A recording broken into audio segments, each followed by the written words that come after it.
All right, let's just jump right in. We are talking about a story that is, well, it's a mix of bizarre sci-fi, some really dark comedy, and believe it or not, some seriously profound philosophy. It's a story about aliens, gangsters, and this wild idea that you might just find true love and beauty in society's trash. So picture this. A group of shape-shifting alien women lands on Earth, and they're on a mission, right? But their target? It's not astronauts, not world leaders. Nope. They're after these aging, wannabe mobsters who are just hanging out in this super seedy space bar. And their goal? To figure out what on earth love is by seducing the most broken, messed up men they can find. Yeah, it sounds absolutely insane, and trust me, it only gets wilder from here. Okay, so first things first. Let's set the stage and get to know the key players in this very, very strange drama. So these aliens, the Gaxies, that come from this planet that's all about cold, sterile efficiency. I mean, they've perfected reproduction to the point where it's just a mechanical process, like an assembly line.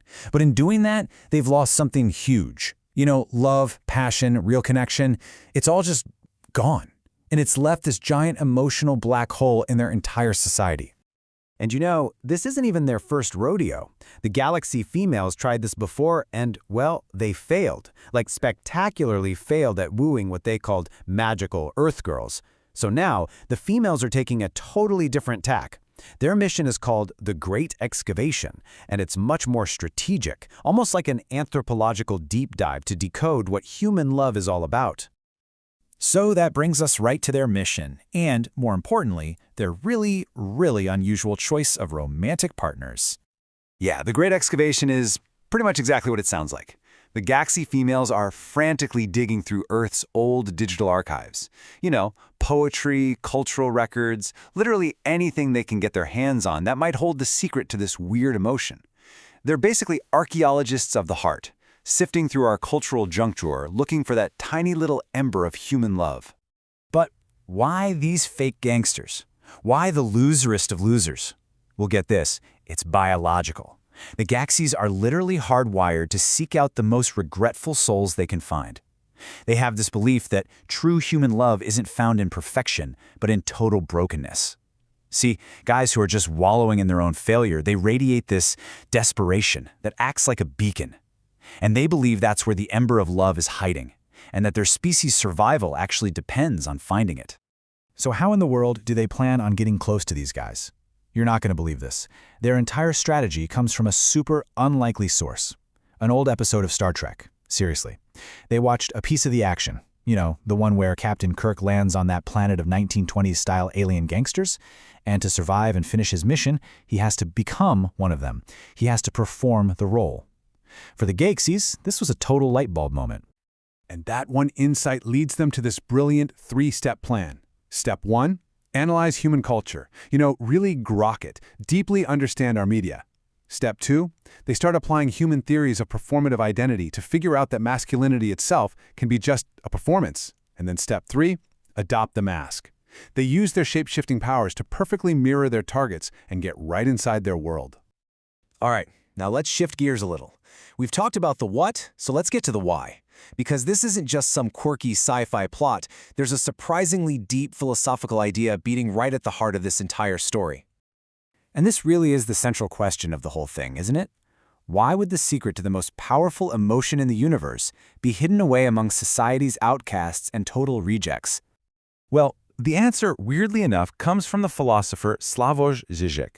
In this now famous interview he gave while riding on the back of a garbage truck of all places, he argued that real love isn't about idealizing someone.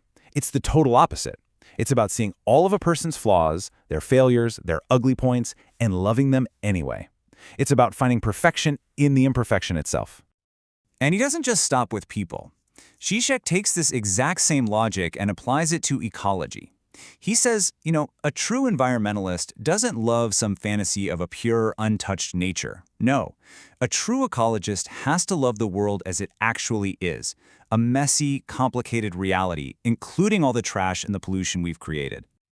You know, this idea of finding beauty in chaos, it's been explored in art for centuries.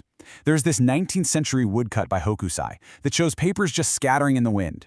And that piece inspired a modern photograph that finds a kind of joy, an ecstasy of trash, in that same exact chaotic moment. It's such a powerful way of showing how you can find real delight in the things we've just discarded. And this whole philosophy even gets a physical home in the story, embodied by its truly bizarre central location. So the bar, the Galaxy's A Go-Go Space Bar, is run by this guy named Frenchie, and he's a total visionary artist who sees his creation not as a dump, but as a sacred sculpture. He is intentionally building his alien love beacon out of society's garbage. Why? Because he believes that the process itself, the very act of transforming trash into something beautiful, is the nature of love. And that whole aesthetic, it just defines the bar. It's this haven for misfits, part alien burlesque club, part outsider art salon. It's messy, it's chaotic, and it's completely alive. It's not just a place, it's a living, breathing piece of art that's being built by the very people who live inside it. And here's the crucial point. The bar is the complete and total opposite of a traditional museum or art gallery.